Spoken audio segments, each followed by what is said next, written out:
have been involved in the preparation of a grant proposal? Okay, so it looks like about half.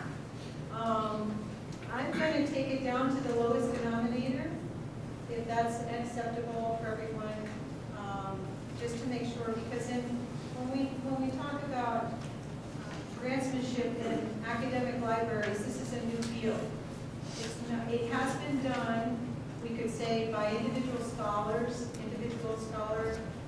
scholarly librarians in the past who have written proposals for either services or research or developing programs for digital libraries, right? It's not traditionally taught as part of an MLS. My background is I have a Bachelor of Music degree in clarinet performance from the University of Southern California. I have a master's degree in nonprofit management, and I was a grant maker for arts and culture, museums, and was a consultant for all kinds of organizations helping people get grants for 10 years after I did that. So my perspective is very different from the library perspective. So I'm here kind of actually learning a lot about libraries. So the cards are for you, since I have a half an hour, and to write down your questions as we go, and I'll collect the questions at the end and go through them. If I don't answer your question, I will send an email to the group with the answers to those questions. Is that a deal? Because I only have a half an hour and I really want to make sure that I can convey as much as I can. So just going through the presentation, first find the mouse here.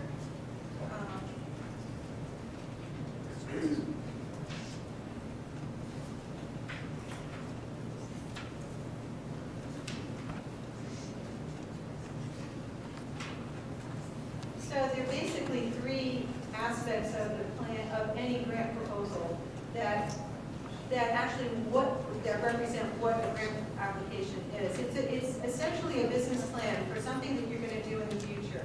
You're not necessarily sure you're going to do it because life changes, things happen, people get sick, people leave, and that could change the entire nature of your plan. But it is essentially a business plan with the narrative and the budget that's going to operate this project that you want to do sometime in the future. I'd like to say that grants management and grant writing is a gray area. Although you see the rules in front of you, you see the guidelines in front of you, there is most of the work has to do with the strategies involved in getting that proposal together. And those rules are not black and white, they're gray. And over the years, you become familiar with what you can do and what you can't do. You don't want to jeopardize your proposal. So the second thing your grant application does is it talks about who are your partners. And most funders now are not funding unless you have a partner, unless it's a very rare occurrence. If you're not testing your product with other people, if you're not working with other units on your campus, if this is just about you, I would say, grant writing and grantsmanship is not a solo art. It's a collaborative, team building, necessitated by other resources, and funders want to see that their dollars are going to more than just one unit. They want to see that many people are benefiting. The most number of people who benefit, the greater your chances are of being successful. And the third thing is that it's essentially an assessment of your capacity to do the work that you're indicating you want to do. The quality of the writing, the quality of the organization of the proposal, how well you have budgeted for your project. If your budget looks out of sync with your narrative, if two people did the proposal and didn't talk to each other and the budget doesn't make any sense, then you're in trouble. So if your organization isn't capable of doing it, the other way that the reviewers can test this is to look at the resumes, the vita, or the biographies of the people involved and say, this person has no experience doing this.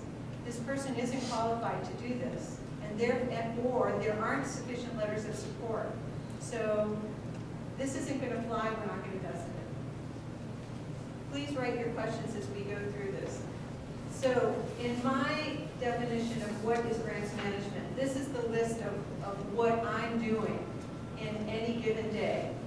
We're researching prospects, and right now I have my student assistant doing that, about 20 hours a week.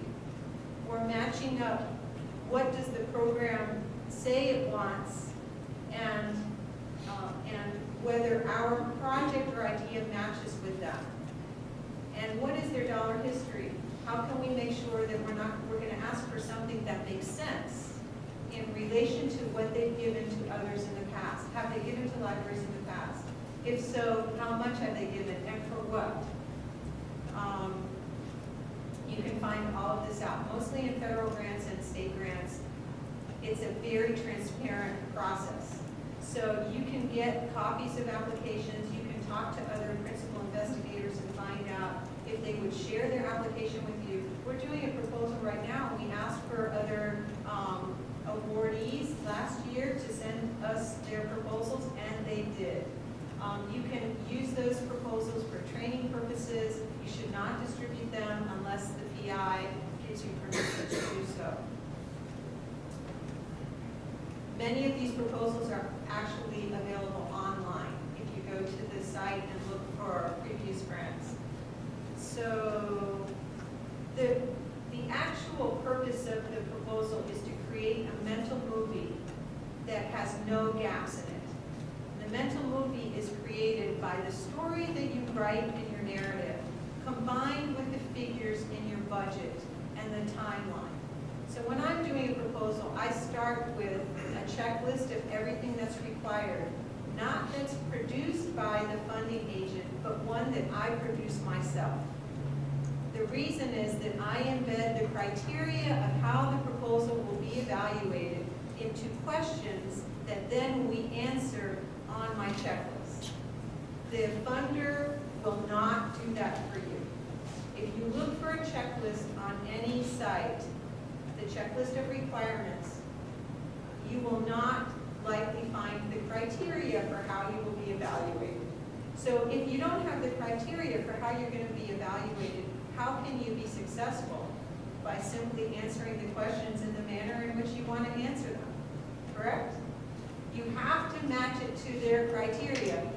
The volunteer reviewers are looking at your proposal and they're rating you on the criteria. They're not rating you on the checklist that's provided by the funder.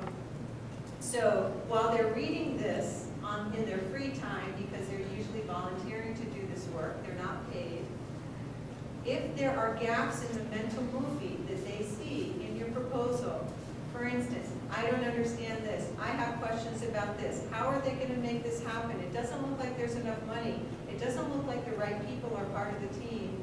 I don't see, so too many questions, not enough information to make the movie run uninterrupted without any difficulty.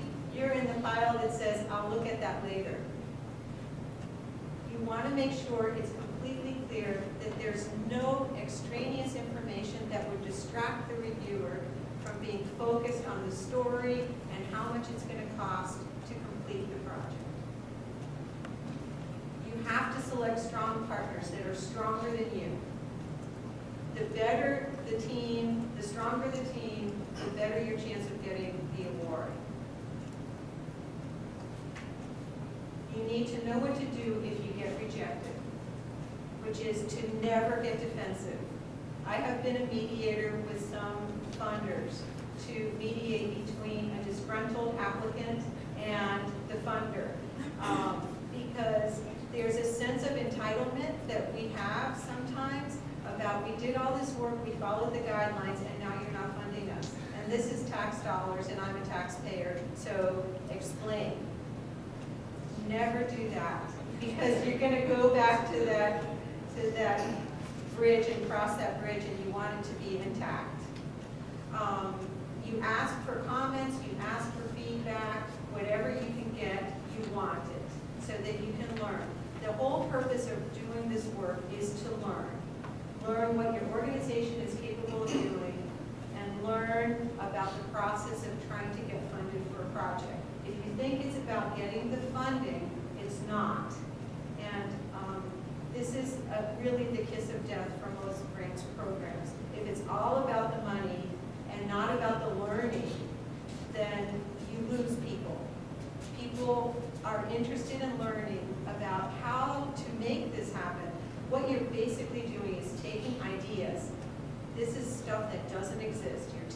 idea, you're developing it, you're writing a movie about it, you're putting in what it would cost, the energy to run the idea, and sometime in the future it might happen exactly the way you've predicted that it would happen. And that's why I get excited, because it's like magic. It's a bunch of people sitting around figuring out how they can do X, writing it down in a way that someone else wants to fund it and provide the energy.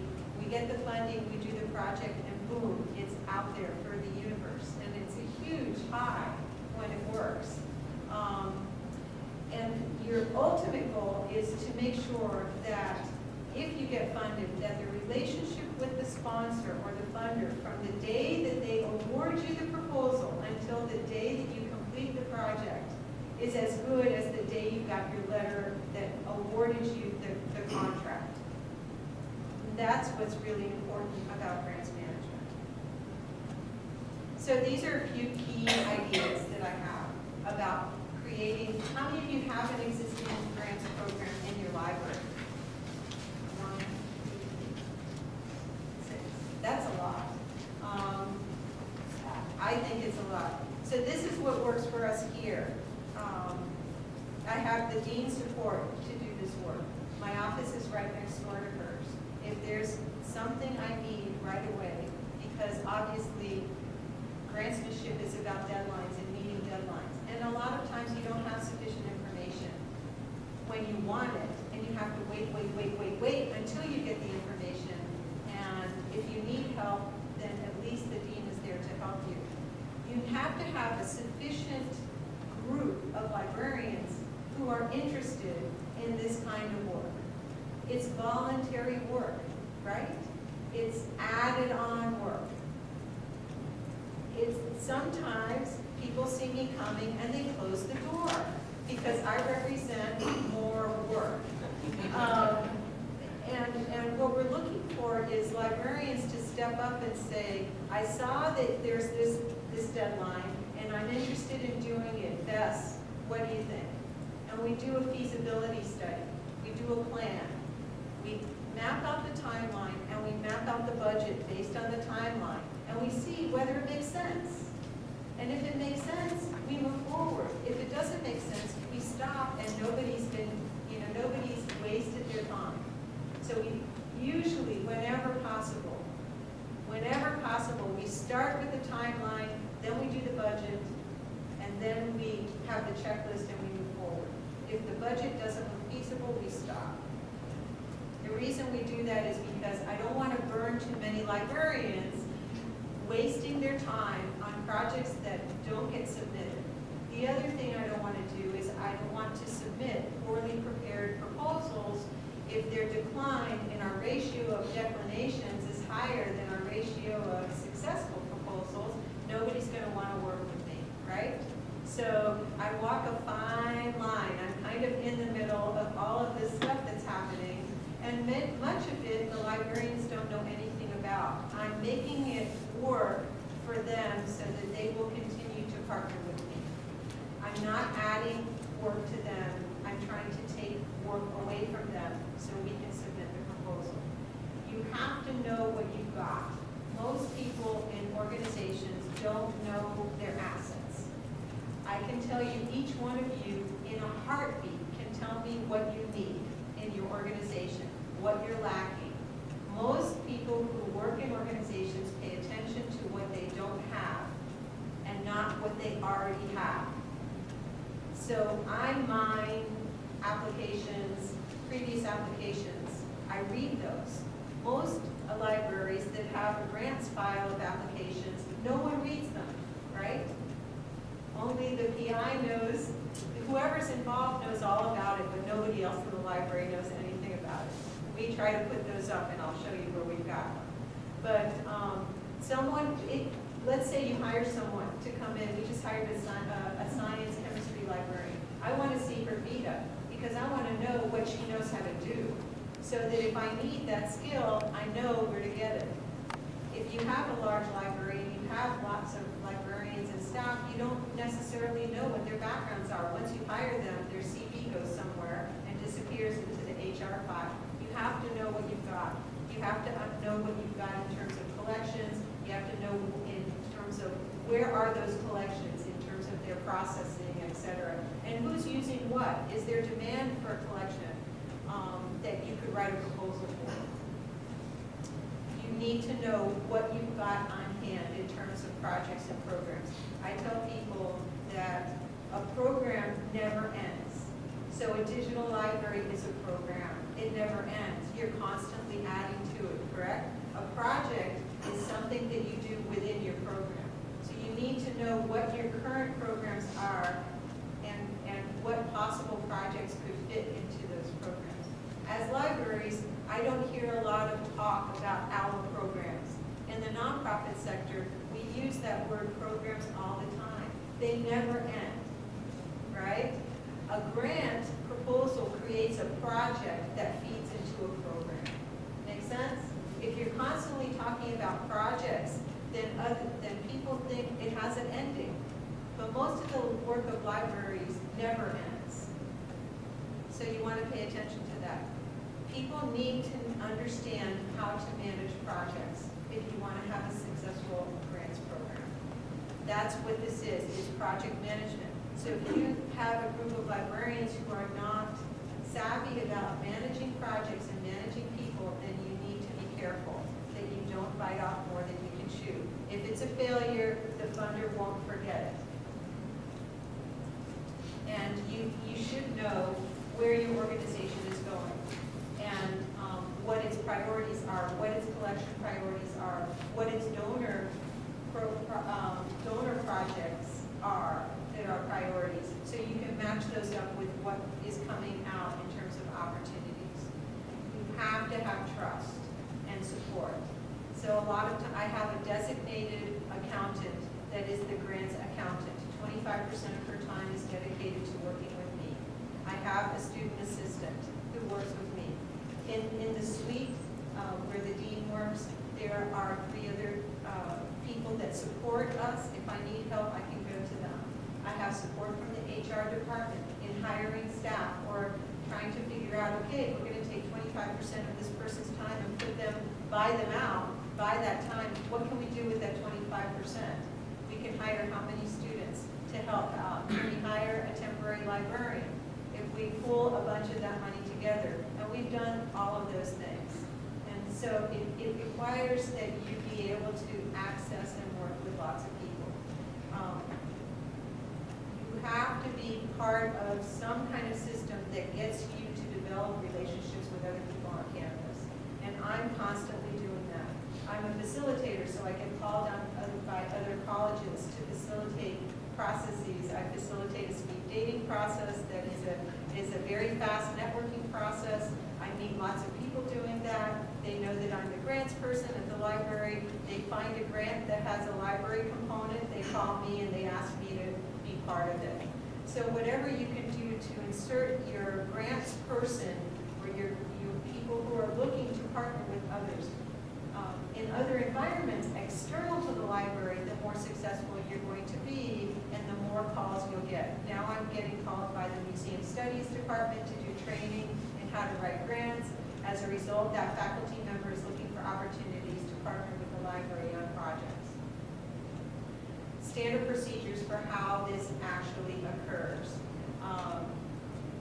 We have a committee here. It's a grants management committee. And the committee also is very supportive. It represents every aspect of the library. And we have monthly meetings. We also have a mini grant program where librarians can apply for $5,000 or for $10,000 grants for emerging technologies for projects that wouldn't normally get funded. And the grants committee manages that. They evaluate the proposals. I help the librarians prepare them, so it's kind of a training. It's a training mechanism to get new librarians who've never written grants into the process, understanding how to work with me and how to get to a positive result. Recently, I think we had 8 that were funded, only a couple haven't been. If they work with me, generally their projects get funded because I can stop them and say, you know, this doesn't look like it's going to roll, and this is why. And so there's less pain all the way around. You need to be able to have really honest conversations to a partnership meeting with other people around the table, I'm usually the person that brings up the money issue. Because in our society, talking about money isn't necessarily a pleasant thing when you have competitors at the table. So I represent the libraries. I have no problem talking about money, talking about what we're going to need to do the project, and we go around and everybody says what they're going to need on the front end. I've been in situations where that wasn't done, and when the budget was created at the very last moment, people were upset that they were being cut out or reduced. We try to talk about money in the front end as much as possible so that you can get over that, whatever that barrier is. If there is some charge about that in the group, you want to deal with that immediately.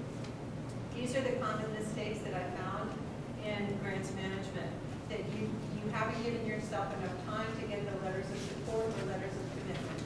And we usually start that right away in the beginning. As soon as we know feasibility, we're going to go ahead, we're going to make a list of the people we need letters from, because they're the ones that need the most time. I make sure I read the guidelines over and over and over again. I create my own checklist. I try to get organizational buy-in as much as possible. It cannot be a grant that I'm enthusiastic about and nobody else wants to do this. I'm always looking for who wants to be the PI here. Try to delegate as much as possible and then follow up. Making sure that people are working on what they said they were going to work on. And the way to do this is to use pressure, positive pressure. We're doing a proposal right now. It's an NSF ethics education for science and engineering. And and we have other partners that haven't contributed any information. We already have 12 pages of text. Every day I go to my computer and I send out the latest version to everyone. And that's the pressure that's pushing those other people to actually perform. So if you have partners who aren't performing, you perform at the top of your level, and you then continually send updates and updates and updates, and eventually they will respond. Just out of sheer embarrassment. So you also want to make sure that your packaging and your electronic submission, that you have time and that you've gone through the processes with your Department of Sponsored Research to make sure that they have enough time and you're not creating any enemies with them either, because they have to be your friend. Otherwise, you're in big trouble. Some people fake their partners. They get letters of support from people who actually don't do anything. If you don't really know the funder, you don't know who's reviewing your proposal, you're also in a bad position. We had a proposal the other day, or last year, the Clear Hidden Collections. Did any of you see that RFP? The one question I asked was, who are the reviewers? And I got a list of the reviewers, and most of them were political science scholars, literature scholars, French scholars, historians. And I thought, isn't it good that we didn't submit one of our science collections for that project? The other thing that happened with that specific funder was the definition of hidden was nowhere on the site. I couldn't get a definition of what hidden was. We submitted the same proposal twice with changes that were recommended. To find out, hidden means nowhere in any catalog, nowhere. That's the definition of hidden. So if you're planning to write to Clear, make sure that you know what the definition of hidden is. That's the end of my presentation, the PowerPoint. But I wanted to show you a couple of things, and if you're writing questions, we'll get to your questions. Here's the proposal we're working on right now, which is this ethics in education, is to create an electronic game on the topic of plagiarism. And it will be free for downloading by anyone for any purpose. And it'll be created in open source. So just to give you a sense of what it looks like in development, these are track changes. We have these are the 5 games that we've evaluated that deal with plagiarism, and we have our categories up here. what is it geared towards? Who are the audiences? Does it reach STEM students? Does it provide certification?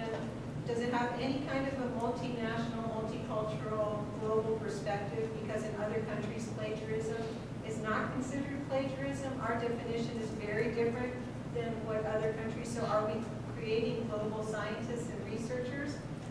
Or are we punishing them when they get here because they don't understand what our laws are? What are the topics and how long does it take to do the game?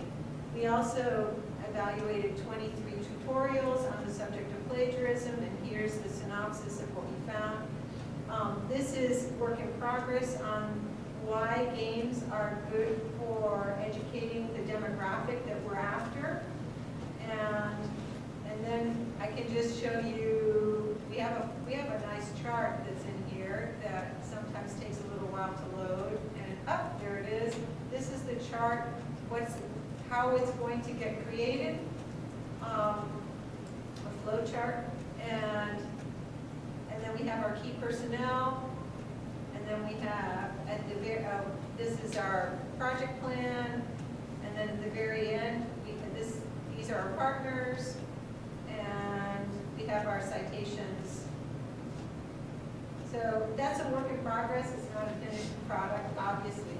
Let me show you this. This is the grants update that comes out every month, and it's to the entire library. I prepare it. It gives you the current external grant-funded projects. This is the list of the ones that are active right now that we're doing, that we are actually working on. So it ends here, and now this is the most recently submitted proposal in the month of January. And then these are the proposals that are pending. So you can notice there that it indicates how much cash we've requested and what the cost share requirement is, when it starts and when it ends, and here's a link to the proposal. So I could go to any of these proposals and look at the full proposal. And then these are the ones that we're planning on doing, so that everyone in the library has an idea on a monthly basis, if they're interested, what we're working on. It's specifically for the dean and the associate deans, they're interested in what's going on. So that comes out monthly. Let me show you this other site, and then I can take a few questions. So on the home page, you clicked on Using the Libraries. Under Using the Libraries, you come to Grant Resources. Grant Resources, this is our page. Now Suchitra is helping me update the page. What do you find on here? On the left side, past awards, you click here, and this is the digital library in the category of the institutional repository for all the grants that we've gotten, the dates. So if you go to any of these and click, it will take you to the application.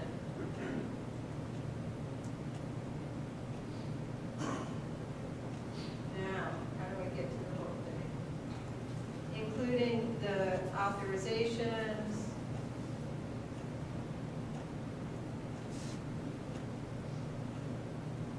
Here's the narrative, here's the abstract, one-page abstract, the budget, budgets. So this is a way that we can make our grants public to whomever wants to see them, especially the ones that are government related. So let me just go through the other stuff that's on this site. We have a grant tracking database here, workshops, etc. And then we have some for students. I started to train students to write proposals. So we've convened 2 sessions so far, how to apply for 2010 NSF doctoral dissertation improvement grants, and how to apply for NSF fellowships. And as part of these, we have videos that go with them. So we have a video that goes with this in case people weren't able to attend. And then we also have the PowerPoints of the other presenters who were there. And we also have this funding alert archive.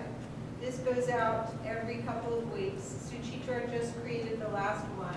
This is the one that we just sent out to everyone. Here you have the table of contents for the opportunities that she's found for librarians and libraries and library students, for other units on campus that are of interest to people in the library, and funding for individuals, fellowships, etc. And then we have all the details with the link here. So at the top we have what is this about, what's the deadline, and how much will you receive if you're successful, the eligibility, and then the link to the actual site. So I better stop and take questions, and then I'll turn it over to Sam to finish up. You can come to this page anytime in the future, and you will have access to it. It's open. It's on the website. Okay, any questions that I can help with? Or you're all ready for Sam to get up and talk about donor development? Yes? That last bit you're showing looks awesome. It had monthly alert about these kind of funding opportunities. Is there some database that you subscribe to where you sort of... So it's all here. It takes a lot of research time. So the databases that are available to anyone on campus, Community of Science, this is what it looks like when it pulls up. There's 25,000 records. I don't find it to be an effective search tool, but it is. Most people use that. We enjoy the IRIS database, which is put out by, by Illinois Research Info Service. This is a much better search engine. It gives you better search results. But it only has about 9,000 records. Then there's the Chronicle of Philanthropy and grants.gov. Those are all places to search for opportunities. Does somebody else have a question? Do you work with a central office of research to coordinate applications to be sure you're not competing with other areas on campus? Exactly.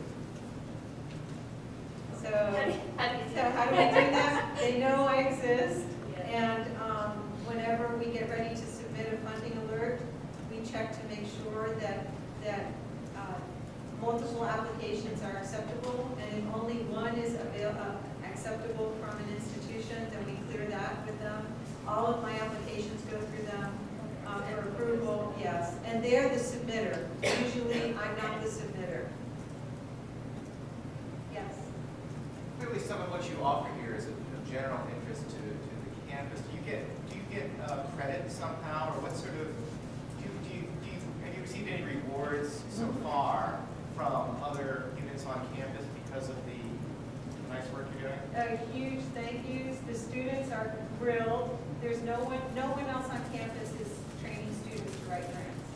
And that's one of the biggest needs on all surveys that says they want to learn how to do this, because if they're going to be a professor somewhere else, they have to bring in their own money. And nobody's training them. We have one big course on campus in grant writing, and that's it. And it's available to anyone. And these are really specific.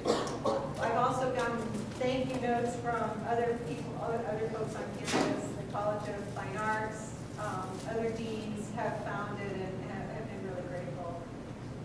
That's the only reward. Nothing else is coming this way.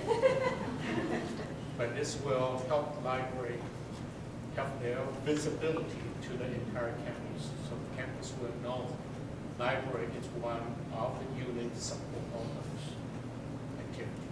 It's huge goodwill, yeah. You are affiliated with the advancement office. No, You're not affiliated with the no. advancement? Sam does my evaluation, but my line is not part of the foundation or part of advancement. What But you in the mean the library you Oh, report. yes. And the library, Yes. and the library development team, yes. And as opposed to, someone on the, one of the ADs from, services, other areas. Do you feel that is a benefit in this environment, a drawback, or just kind of a neutral? because there's a lot of support to do this work. In UA, I was really under operations and not under development. Sam and I have worked together before, so we have a good working relationship. Whatever he can do to help me. I think it's a case-by-case basis, based on personalities. You want someone who is your cheerleader, who's trying to help the doors open because it's hard enough. It's really, I would say, the hardest work of a library is to do the grants work. Maybe Sam would argue, but but we're both in situations that are very challenging to succeed with. But our ratio has been pretty high, so more and more people are interested in doing the work. Yes. Do you have a sample checklist on this website as well? No, but I'm happy to send you one. Yes, So do you customize your checklist? each checklist is customized, yes. I'd be curious to see.